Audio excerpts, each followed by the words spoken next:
Welcome to Repertoire Wednesday with my dad, Dr. Joe Tranquilla. Thanks, Everett. Today we're going to take a look at I Asked of God by Emily Heemstra.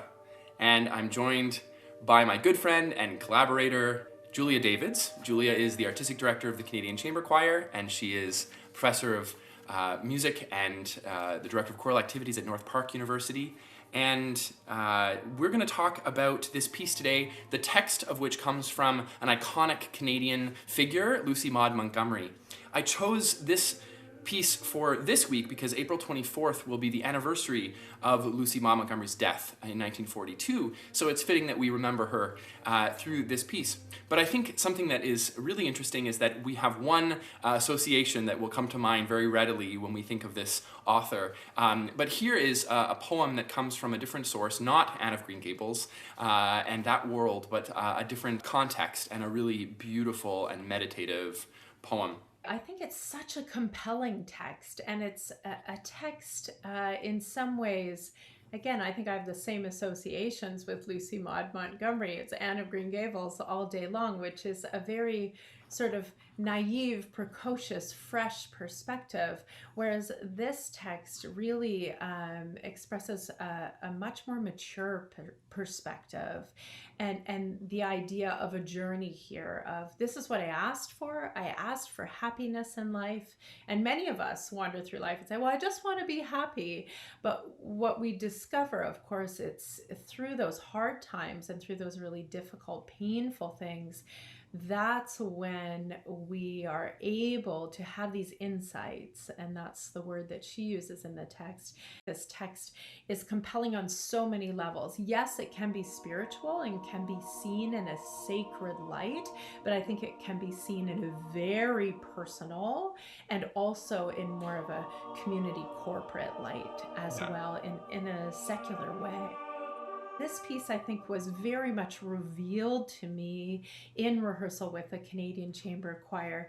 So imagining some of these lines, especially in the beginning when we start with this almost keening text, humbly, oh humbly I asked of God, and the soprano starting and then adding the alto, and then the tenor, and then the bass is down on this foundational G, and we've got terrace dynamics through this section.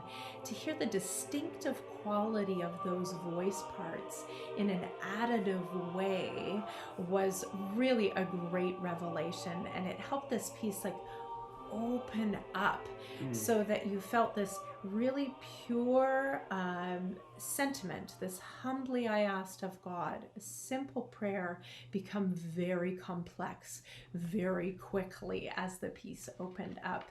So I think it was the fabulous distinctive quality that each section can bring to this piece, but then also how fiendishly difficult it can be. I think there's something for every choir in this piece, because the more you dig in, the more there is there for you. The distinctive quality of each voice part that can be featured and sort of highlighted, because there are voice pairings and there are places obviously where there's just pedal points in one or two parts and there's more interest or there's slight movement happening in one of the parts, and so there's room for distinctive quality rather than just this really homogeneous kind of blend that you'll want maybe on some of the homorhythmic section. Like the prayerfully section with the sopranos and altos and that 4-part texture there. Yeah, measure 48. And later on the tenors and basses with the sort of similar and insight, that section. And those are, I think, technically difficult to sing sections to immediately get to that blendy place where the rhythms really line up vertically, and you also get that incredibly blended sound all the way through those sections. They're tricky to do for sure. I think as singers, often we think in a horizontal fashion, especially in a piece that has a fair bit of legato, which this piece really does. So we're thinking of our intonation in terms of horizontal, and we're thinking of our blend with the other singers in terms of how we're moving forward horizontally through the music. And yet we have to shift our perspective in those homorhythmic sections to really lock into the vertical. So So how am I relating to the other parts above and below my part? How are my consonants and vowels lining up rhythmically so that we're arriving at the same moment together? So yeah, to me, it's a challenge of the horizontal versus the vertical in terms of intonation and also pacing all the way through this piece.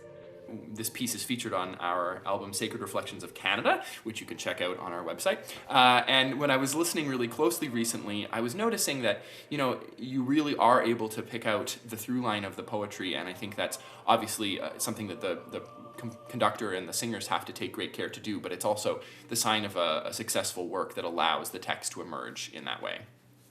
This piece is published by Cypress Choral Music, and it's part of the Canadian Chamber Choir series for accomplished choirs. For details on how to order this music and to check out more great repertoire, be sure to visit cypresschoral.com. The CCC series is one of several great collections curated by outstanding Canadian conductors. A huge thanks to my friend Julia, the CCC Artistic Director, for joining me today. That's all for now. See you next week for more great Canadian repertoire.